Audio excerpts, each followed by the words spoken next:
भूमिका जब डर हकीकत बन जाए, कुछ कहानियां सिर्फ कहानियां नहीं होती, वे हकीकत से भी ज्यादा सच्ची होती हैं। कुछ रहस्य बस किताबों और कहानियों तक सीमित नहीं रहते, वे हमारी गलियों, हमारे घरों और हमारी नींदों में भी दाखिल हो जाते हैं।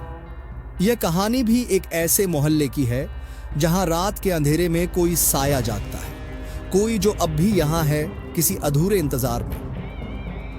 रवि और उसका परिवार हाल ही में इस मोहल्ले में आया था। नया घर, नई जगह, सब कुछ अच्छा लग रहा था। लेकिन जब पहली ही रात उसे अपनी खिड़की से एक काला साया सड़क के किनारे खड़ा दिखा, तो उसे अजीब सा एहसास हुआ। वह परछाई कोई इंसान नहीं थी। यह उसने तब जाना जब अगली रात वही परछाई उसके दरवाजे के सामने खड़ी थी, बिना कोई आहट किए, बिना हिले डुले, एक ठंडी नजर से उसे घूरते हुए। जब उसने झांक कर देखने की कोशिश की तो परछाई अचानक हवा में गायब हो गई। लेकिन उसके दरवाजे पर एक अजीब सी खरोंच बन चुकी थी, जैसे किसी नुकीली चीज से खींची गई हो। रवि ने धीरे धीरे महसूस किया कि सिर्फ वही नहीं, मोहल्ले के कई लोग रात में अजीब घटनाओं का सामना कर चुके थे। बगल वाले घर में रहने वाली एक बूढ़ी औरत ने उसे एक डरावनी बात बताई। यहां रात को दरवाजे मत खोलना बेटा, जो आता है उसे अंदर मत बुलाना, वो लौट कर नहीं जाएगा, लेकिन तुम जरूर चले जाओगे। रवि को समझ में नहीं आ रहा था कि वह यह सब मजाक में कह रही थी या सच में कोई डरावनी बात थी। फिर उसने सुना कि इस मोहल्ले में सालों पहले एक बड़ी दुर्घटना हुई थी। एक पूरी की पूरी गली एक ही रात में खाली हो गई थी। लोगों का कहना था कि वहां कुछ आ गया था और जो भी उसके रास्ते में आया वह हमेशा के लिए गायब हो गया। मोहल्ले के सबसे पुराने घरों में से एक थी कालेर हवेली, जहां कोई नहीं रहता था, लेकिन वहां किसी के होने का एहसास हमेशा बना रहता था। रवि ने ठान लिया कि वह इस हवेली में जाएगा और देखेगा कि वहां ऐसा क्या है जिससे लोग डरते हैं। रात के 12 बजे वह अपने दोस्त समीर के साथ हवेली के अंदर दाखिल हुआ। भीतर घुसते ही उन्हें लगा जैसे किसी ने चारों ओर से उन्हें घेर लिया हो। हवा में अजीब सी बदबू थी, दीवारों पर पुराने खून के धब्बे थे। हवेली में कोई था, लेकिन दिख नहीं रहा था।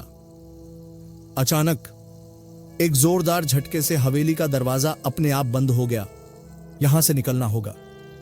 समीर की आवाज डर से कांप रही थी, लेकिन तभी वे सीढ़ियों से किसी के उतरने की आवाज सुन सकते थे। धीरे धीरे, टक टक टक। वे ऊपर देखना भी नहीं चाहते थे, लेकिन उनके पैरों ने जैसे उनकी बात मानने से इनकार कर दिया।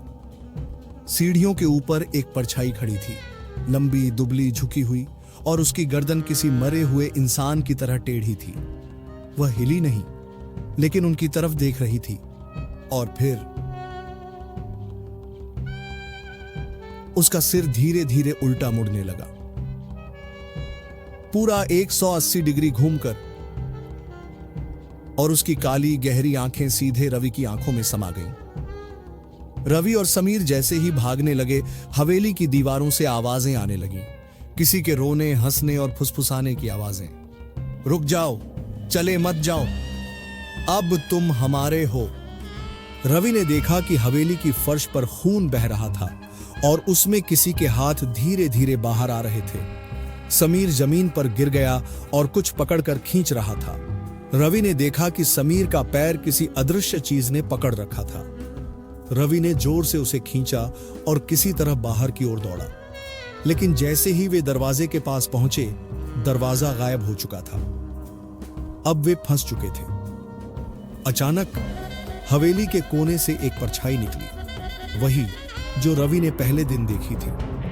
परछाई अब धीरे धीरे आकार लेने लगी। उसकी काली आंखें जलने लगी, उसके मुंह से काले धुएं की लकीरें निकलने लगी। वह धीरे धीरे रवि की ओर बढ़ने लगी। तुम यहां नहीं होना चाहिए था। रवि का सिर चकराने लगा, उसकी सांसें तेज हो गई। और फिर सुबह जब रवि उठा तो वह अपने घर में था। समीर वहीं पास में लेटा हुआ था। क्या यह सब सपना था? लेकिन जब उसने अपने हाथ की ओर देखा तो वहां वही खरोंच थी जो हवेली के दरवाजे पर बनी थी। फिर दरवाजे पर एक दस्तक हुई। रवि धीरे धीरे उठकर दरवाजे की ओर बढ़ा।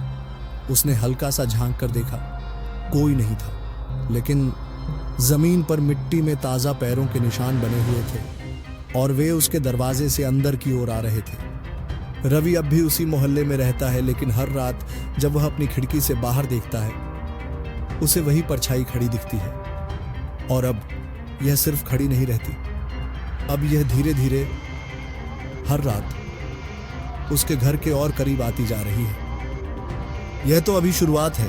क्या रवि और उसके परिवार बच पाएंगे? अब जानेंगे अगले वीडियो में। तब तक के लिए आप लोग अपना ख्याल रखें। अब आगे की कहानी भाग 2 में मिलेगी, और वीडियो अच्छा लगा होता लाइक जरूर करें। Bye bye.